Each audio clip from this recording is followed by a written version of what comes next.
Conta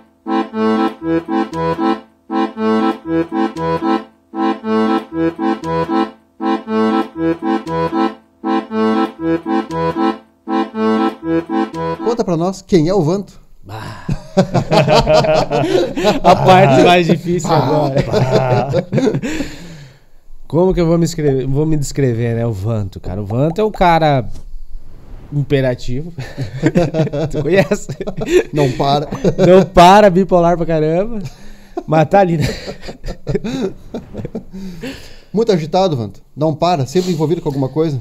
Cara, sempre tô bem agitado. Tem momentos, né, que a gente dá uma recaída, assim, mas a gente sempre tá bem agitado. Principalmente esse mundo, né, da artístico, né, você precisa estar, né? Você precisa estar sempre procurando, tem que estar meio se especializando, então tu acaba meio que levando o que é do profissional pro pessoal também. Daí você acaba ficando meio agitado, né, nessa situação. Mas Fica tudo meio misturado. Fica tudo meio misturado. Mas uma coisa que eu acho muito legal do Vanto é a parte dos quadrinhos. Tu é um bom entendedor de quadrinhos de super-herói, né, Vanto? Cara, sou fascinado. A parte das HQ, pra mim, é um mundo, assim, que... Eu me tornei o que eu sou hoje por motivos das histórias em quadrinhos, né? Uhum. Tudo começou ali. Tudo começou ali. Que a coisa começou. Tudo. Tu te recorda, assim, qual foi o primeiro super-herói que te chamou a atenção? O meu primeiro super-herói que me chamou a atenção foi o clássico, né? Não tem, poucos que não conhecem. Foi o Vegeta do Dragon Ball. Assim. Ele foi o... Interessante que não foi o Goku, foi o Vegeta, né? Eu nunca fui fã do herói. Eu sempre mais é o anti-herói. Assim. Nunca gostei de herói. Assim. Mais é o anti-herói. Fissurado por ele. Não sei, ele me chamava mais atenção. Brilhava mais ali. Mas, vamos fazer um parênteses aqui, já que a gente falou de história em quadrinhos. Como história em quadrinhos é um patrimônio, se você for ver, porque muita gente começa a ler, começa a ter interesse pela leitura por conta das histórias em quadrinhos. Ou pelo menos era assim, né? No passado. E a desenhar. Eu também comecei a desenhar no passado por conta de histórias em quadrinhos. Assim. Era o que eu... Só que os meus heróis ainda não tinham chegado na fase mangá, né? Eram mais tradicionais, tipo Homem-Aranha, Thor, Hulk, Conan, né? Só dessa fase aí. Mas eu aprendi muita coisa em histórias em quadrinhos, palavras diferentes, né? Então é uma coisa que tem um peso muito grande, né? E eu não sei como é que tá hoje, assim. Na época, era o que... Você tinha banca de revista, você esperava um mês para chegar a próxima edição, né? Isso era muito legal. Você não via a hora, né? De chegar a próxima edição daquela HQ que você gostava. E às vezes atrasava e tu ficava... Era muito legal isso aí. Inclusive, hoje está tendo uma discussão interessante. Não sei se tu está acompanhando, Vanto, que na Academia Brasileira de Letras está tendo uma nova seleção de quem vai entrar como novo, como um mais recente imortal, que chamam, né? E um dos candidatos é o Maurício de Souza, né? Da Turma da Mônica. E está tendo toda uma discussão se isso é literatura ou não. Né? Se os quadrinhos são literatura ou não, se ele merece a vaga. O concorrente dele pela cadeira disse que não, né? O concorrente disse que não é literatura. Na verdade, a história em quadrinho é uma literatura ilustrativa. Então ela entra como uma literatura. Mas tem sempre alguma parte de política por trás envolvida que meio que barra isso. Por isso que vem essas coisas. Mas assim, quando você começa a estudar a fundo histórias em quadrinhos, uma primeira coisa que você tem que se basear é que ela é uma literatura ilustrativa. Né? E que tem muita profundidade. Tem muita profundidade. Tem muitas pessoas que hoje são o que são por causa das histórias em quadrinhos. Né? Quando eu comecei a querer desenhar histórias em quadrinhos, na época eu morava no Rio Tuna, aqui no interior da cidade, em Francisco Beltrão mesmo, e minha família sempre foi muito humilde. E nós não tínhamos dinheiro para comprar tipo folhas para mim desenhar. Então o que eu fazia? Na hora do recreio, né? Ou na hora do intervalo, eu pedia para a professora que eu tinha que ir no banheiro, ia lá na secretaria e falava: a professora tal pediu 4 folhas de sulfite. Você aplicava o golpe na escola. Eu aplicava o golpe. Muito bom, muito bom. Eu aplicava o golpe. E daí... Desculpa as professoras do Rio todo ali. Eu acho que elas entendem. Se tiver assistido, vão me entender. E eu fazia os desenhos ali nas folhas, né? Mas tipo assim, 4 folhas na época pra nós, que não tinha celular, não tinha tanta coisa, pra assistir um desenho animado tinha dias, era difícil, né? Então não durava nada. O que acontecia? Aí eu queria entrar mais nessa história sobre histórias em quadrinhos. Como que funcionava? Porque era o meu sonho. Eu queria muito fazer isso, né? Então eu começava a ilustrar os desenhos do Dragon Ball e vendia para meus colegas por tipo 25 centavos, 10 centavos. Eu reunia valores ali e comecei a comprar revistas sobre histórias em quadrinhos. Aí dizia muita coisa. Aí que eu fui entender mais a fundo sobre as histórias em quadrinhos. Como é que funciona, como é que... E não é tipo... como é que eu posso falar assim? Vou desenhar história em quadrinho. Tem que ter uma... equipe gigantesca. Eu fazia tudo sozinho, né? Que eu, era uma criança, né? Sim. Mas depois que fui entender, é um negócio muito complexo. Muito complexo. Então, é complexo mesmo, né? Eu me lembro aí de adolescência, ali um pouquinho antes, de tentar me aventurar a eu criar algumas histórias. Eu tentei, tem uma viajada de tentar criar alguns heróis aqui da cidade, coisa assim. Mas é aquela coisa, tu pensa, mas na hora que tu vai tentar fazer, que tu vai tentar desenhar, tu vê que é algo absurdamente difícil, né? Não é simples, é trabalhoso. E tem muita ideia que a gente tem que funciona na nossa cabeça, né? Quando você quer pôr ela no papel, já não corresponde, não fica no mesmo nível. Não é, exatamente. Mas então foi por aí que começou, então, Vanto, essa parte aí da arte, o que tu tinha as tuas brincadeiras tradicionais, mas já começou a vir essa parte do desenho com força, né? Eu comecei a gostar de desenho, sim, valendo, que eu não parei, foi aos 7 anos. 7 anos de idade eu comecei e não parei. Sabe que todo santo dia eu desenhava, todo santo dia. Meu caderno era uma folha escrita e 2 desenhadas. Eu desenhava demais. Tanto que eu tive problemas com professores por causa disso, sabe? Sim. Mas era aquele personagem. Sempre aquele personagem, né? Me chamou muita atenção. Mas antes de eu me identificar tanto com as histórias em quadrinho, primeiro foi por causa do filme do Godzilla, que é o meu personagem favorito. Eu comecei com ele, né? Conheci os filmes dele, né? Nossa, foi lá da década de 98, ali no início dos 2000. E a partir dali que eu comecei a conhecer mais o Dragon Ball, que daí eu me embalei, não parei mais, né? Sim. Mas começou com o Godzilla, então. Não, o Godzilla pra mim é o cara, velho. Mas falando em desenho, né? Em desenhar, às vezes as pessoas não têm ideia vem o teu desenho hoje e não tem ideia do processo, né? Não tem ideia do processo. O desenho, ele exige muita prática, né? Ele exige essa frequência diária mesmo pra você ir melhorando. Né? Inclusive até às vezes eu faço algumas lives no meu Instagram, tatuando, né? E às vezes eu tô tatuando sem nada de decalque, por exemplo, direto na pele. Eu pego a máquina e vou direto na pele da pessoa. Muitos amigos próximos, pessoas que estão me conhecendo, eles perguntam como é que você faz isso? Cara, é porque uma longa data de desenho, né? Eu desenho muito. Por exemplo, muita experiência. Por exemplo, assim, ó, você vai fazer uma página de uma história em quadrinho, né? Você vai fazer aquele personagem em 15, 20 box. O box é os quadrinhos, né? Sim. Com a mesma posição, às vezes troca a posição. Então você vai desenhar o personagem de frente, de lado, a postura de um quarto, erguendo a mão. É repetitivo, ali tu faz 10, 15 vezes o mesmo personagem, que na TV passa em menos de 15 segundos, aquela posição. Então você acaba memorizando tudo isso e com o passar do tempo você meio que fica automático. Vou desenhar, tu já vai certo. Sim. De tanta prática, né? É bastante prática. Mas tem algo bem forte de berço aí, né, Vanto? Se eu não me engano, o teu pai era escultor, né? Na verdade, a mãe do meu pai, ela pintava uns panos, pano de louça, sabe? Pano de louça. Ela fazia algumas pinturas nos panos de louça. Que pano de prato, assim? Isso, pano de prato. E o meu pai, ele tinha um vínculo, assim, sabe? Mas ele nunca levou à frente, né? Porque o que acontece? Nós, brasileiros aqui, nós somos muito pobres culturalmente, né? Nessa área. Muito, extremamente pobre, assim, né? Sim, de investir, valorizar a arte é difícil. É quase um tiro no pé, assim. Você fala assim, vou tentar viver da arte, né? Dá pra contar nos dedos quem consegue. Então, naquela época, imagine hoje, se naquela época era falar assim, como que você vai sobreviver da arte? Então, eles não investiam nesse lado. Né? Não investiam. Então, parou para ali e não deu continuidade. E eu comecei por conta, mas então a minha linhagem veio dali, né? Tanto, por exemplo, assim, o meu filho hoje, o Murilo, ele tá com 11 para 12 anos. Ele desenha muito bem, né? E minha filha, com 4 anos, também já faz traços que uma criança de 4 anos já não faz. Então, já estão seguindo, né? É isso de você ver alguém fazendo, né? Isso. Sempre é um grande estímulo. Eu desenhava relativamente bem, né? Assim, comparado com as pessoas que tinham ao meu redor, né? Mas eu também tinha um primo que eu nem sabia como ele desenhava, mas de vez em quando ele aparecia com um quadrinho lá que ele fazia do Homem-Aranha e tal. Depois eu acho que até foi descobrir que ele meio que fazia aquela técnica do quadriculado para ampliar, mas foi uma motivação, pô, ele faz isso, fica legal, fica bonito, quero fazer também. E aí eu comecei. E o que você tinha de referência, o que eu tinha de referência era história em quadrinhos, né? Aí você tem algo que você pode começar a copiar. Exato. E você começa copiando, depois você já consegue ter um domínio para fazer sem copiar, né? Memoriza traços, posições.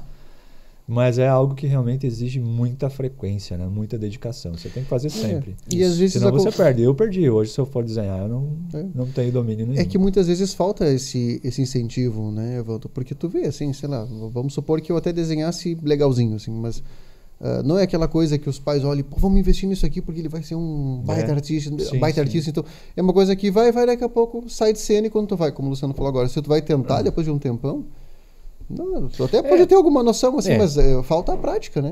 Eu tive muita persistência, assim, mas eu acho que eu fiz mais por amor do que pensando num futuro, né? Distante ali, que eu fosse viver disso. A minha mãe, ela também, ela me incentivava, faça e tal. Daí, que bom. Eu fui por um período, nas histórias em quadrinhos, não deu certo. Aí eu migrei pra tinta de óleo sobre tela, pintura de tela.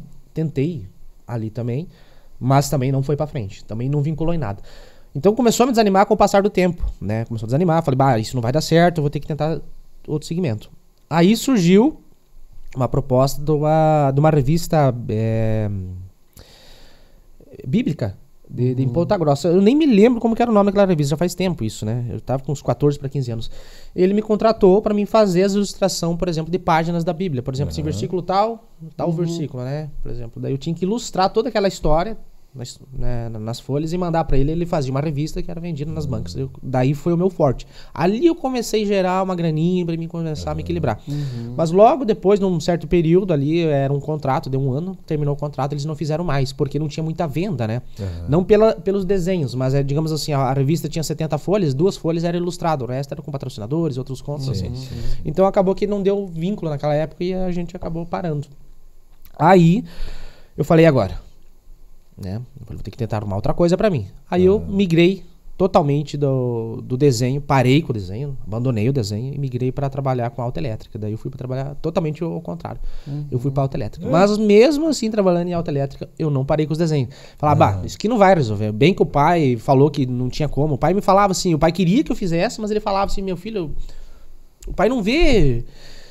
Como assim, eu vou contar pra você assim, você vai conseguir viver disso. Porque não tinha, vocês que gostam, vocês sabem como é que funciona. É difícil viver da arte hoje no Brasil. É muito difícil, muito difícil. E daí eu falei, vou parar, né, cara? Mas daí chegava às vezes à noite, eu falei, dá vontade de desenhar, era acostumado. Fazia um desenho. Ela fazia um desenho. Aí eu comecei... Eu me lembro que eu estudava à noite, trabalhava de dia, daí eu chegava à noite, ia pra escola, daí eu chegava na escola e eu começava a desenhar as professoras. Pegava uma professora que eu não gostava. O jeito de destruir ela. E tinha as professoras que era legal, mas eu sempre fazia alguma coisa meio de sacanagem com ela. Sim. E deixava os desenhos assim. Mas era bacana. Às vezes elas me xingavam, elas falavam, pô, cara, que legal. Né? Gostavam do desenho. É feito o contrário. É feito o contrário. Até que uma vez eu fui além do que é necessário, fiz desenho da professora, mas eu não fiz nada tipo de algo relacionado a, digamos assim, a maldade, né? Mas fiz um desenho, uma ilustração dela, né? Muito bacana. E um colega meu pegou e tomou de mim, mas eu não tinha visto que ele tinha pegado, né? Foi na hora do intervalo, ele tomou de mim, né? No caso, pegou das minhas coisas, e eu não notei. E entregou pra professora. No final da aula, me chamaram na secretaria. Eu falei, e procurei o desenho, falei, cadê o desenho? Cheguei na sala... O diretor sentado, a professora do lado, assim, eu já vim cabeça baixa. Assim. Nossa senhora, o que eu fiz, cara? Sentei assim, ela me olhou, Vanto, parabéns, cara. Ficou fenomenal esse meu desenho. Você vai ser expulso, mas o desenho ficou bom. Não, foi quase isso, mas aí o diretor falou, ficou muito bom, mas não pode fazer mais esse tipo de desenho dos professores. Ela ficou com o desenho. Que legal. Mas o frio da barriga foi grande. Você consegue lembrar que professora era? Eu consigo, assim, não me esqueça, essa não me esqueça. Pode falar o nome ou melhor não? Eu acho que ela já deve estar aposentada. Eu fui morar em Marmeleiro nessa época, ela era professora Doroti. Se eu não me engano, era professora de matemática. Ela dava aula em Marmeleiro, no colégio estadual ali. Acho que esse desenho não era nem culpa dela, era da disciplina dela. Era disciplina por matemática porque mesmo. O cara que é mais da veia artística sofre com a matemática, né? Nossa senhora, cara. 2 mais 8 fica desenhando 4 na cabeça ali. Mas, Vanto, e essa fase autoelétrica aí, quer dizer que se alguém precisar de um socorro aí no meio da madrugada... Pode te chamar também. Não sei se vou resolver mais, né? Mas alguma coisinha eu lembro. Mas eu gostava, cara, eu gostava. Era uma turma bem bacana, assim, sabe? Trabalhar em oficina é uma figura, velho. Porque todo dia é um serviço e mecânico é cantor, mecânico é poradeiro, zoma, né? Você entrou na mecânica, você já vai ter um apelido, né? Você já vai receber um apelido. Por exemplo, de como eu cheguei lá, eu já tenho essa minha aparência mais drástica, de bravo, né? Daí eles me olhavam assim, botaram meu apelido de tigre. Me chamavam eu de tigre na oficina. Daí tinha o tigre, o chibarro, o dundum, tudo por apelido, o bode, tudo por apelido de animal, assim, me botaram de tigre. E ficou por anos, até na escola, na hora da chamada, os professores que me conheciam ali, né, que eram mais próximos, me chamavam às vezes por apelido, assim, e ficou pelo período. Mas foi bom, foi uma temporada, mas mesmo assim, apesar de eu estar trabalhando em autoelétrica, aí teve uma fase da minha vida que meu pai e minha mãe se separaram, né, o meu pai voltou a morar para Beltrão e minha mãe foi morar em Renascença. E eu acabei ficando com a minha mãe, fui morar com ela em Renascença, trabalhava em Marmeleiro e morava em Renascença. Aí eu comecei a estudar lá, né? Estudar no colégio estadual à noite lá. Aí eu conheci uma professora, agora eu não me lembro o nome dela. E ela viu que eu desenhava bem, né? Naquela época era aula de artes ainda que a gente tinha à noite. E ela me convidou para fazer uma pintura no Lago Iara de Renascença. E falou, Vanto, o diretor de cultura de lá tá precisando de uns pintores para fazer umas pinturas nos muros e tal.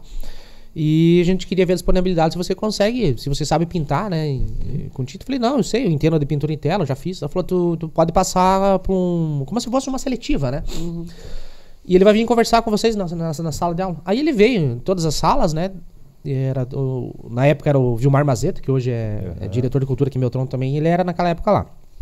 E ele chegou na sala e pediu quem que estava disponível para fazer esses desenhos, né? Porque ele queria pegar alguns alunos da região, os pintores da cidade, e fazer essas pinturas no lago, né? E ele me fez esse convite, né? Daí nessa seletiva eu passei direto, né? Não tive essa seletiva, né? Já. Ele viu meu trabalho, gostou e tal, e eu comecei a pintar lá. Quando comecei a pintar a sereia, eles gostaram do trabalho e tal. Falaram, nossa, o cara leva jeito e tal. E ali me acendeu de novo aquela chama de voltar a querer desenhar mais, a pintar. E você estava trabalhando na autoelétrica? Na autoelétrica ainda. Trabalhava na autoelétrica ainda e estava me envolvendo de novo. E aí, logo em seguida, eu já tive algumas propostas para trabalhar. O próprio Vilmar mesmo, né? Me indicou para mim trabalhar na oficina aqui de desenho, no Departamento de Cultura aqui em Beltrão. E aí ele falou, Vanto, a gente vai fazer umas oficinas lá e a gente tá querendo colocar também oficina de desenho. Tu acha que tu tem capacidade de dar aula, de conseguir passar teu conhecimento pro aluno?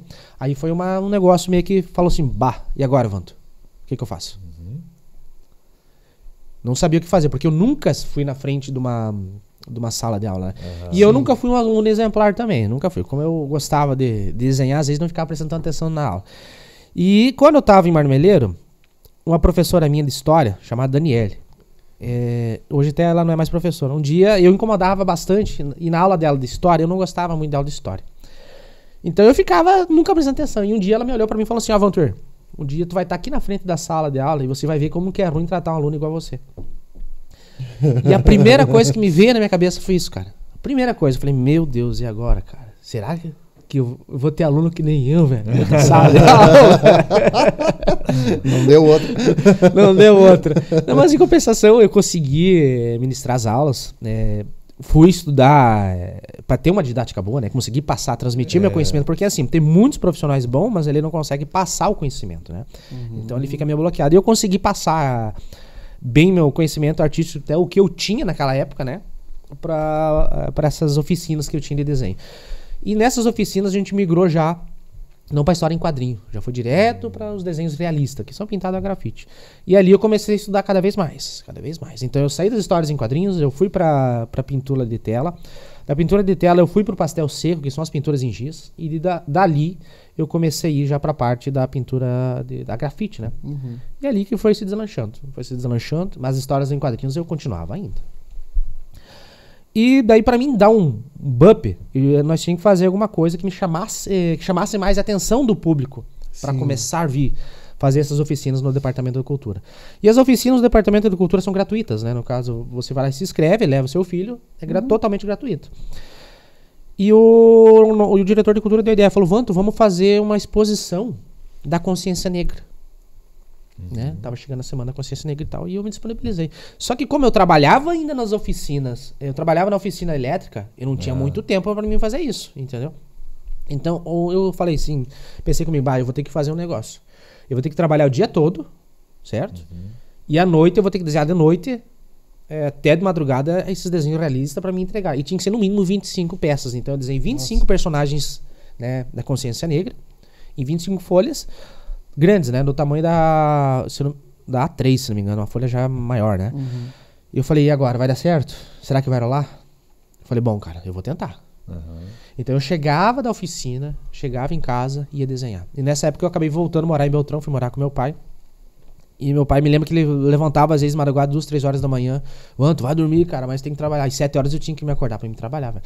Então em 15 dias, cara, eu consegui fazer esses desenhos. 25 desenhos em 15 dias. E pra quem desenha um desenho realista, é demorado, cara. Porque é muito demorado. Tá? E eu totalmente falei assim comigo mesmo. Falei, cara, é agora ou nada. E graças a Deus, por causa dessas pinturas que eu fiz, dessa coleção que eu fiz, que eu comecei a ter um reconhecimento maior. Tanto que foi a única coleção da consciência negra pintada em grafite do estado. É minha. Eu que fiz, né? Tanto que eu não tenho quase todas. Algumas eu doei, outras eu acabei vendendo, algumas obras. Mas foi a partir dali que eu tomei mais conhecimento e querer viver mais da arte. E ali que eu comecei a conhecer a tatuagem. Que hoje eu migrei totalmente pra tatu.